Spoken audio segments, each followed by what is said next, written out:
This is quite an interesting article. It's in the New York Times, and it's about Taylor Swift, my namesake. Hello, Taylor. And her meteoric rise to fame.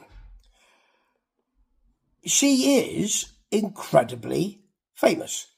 She has produced incredible amounts of sales. She is probably, I don't know, pretty rich.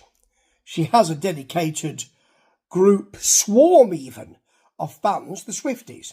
And yet, she still has the kind of, well, the New York Times call it an underdog kind of feel.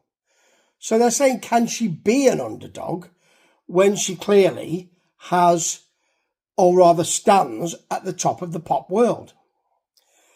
Well, yes, she can, because one thing that the New York Times misses is that it's not about being an underdog. It's about being broken. And that's not just Taylor Swift. That's so many chart songs now. It's in male pop songs, it's in female pop songs, if I may use those two phrases, and indeed I have. And you can, even if you are a billionaire, say, well, I've got all this money and all these yachts, and I was able to buy up the whole of Monaco recently, but I still hurt. I'm still fractured by my latest relationship. I'm still fractured by my past. All the money in the world doesn't change that. That's a fungible token, folks. That's something you can redeem and keep redeeming, because it doesn't really matter how rich you are. Do I bleed green if you cut me? I bleed red like everybody else. That is the reason why we've still got this. And it could be absolutely from the heart, and it could be sales.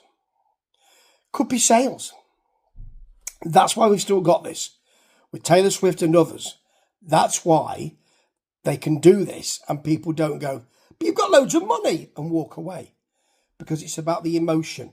In a world where we say on our news channels, not what do you think, but how do you feel, that goes an awful long way. And that is why so many people are doing that I'm broken stuff in the confessional, close to the microphone thing. And you know what? I really wish they wouldn't. Ta-ta.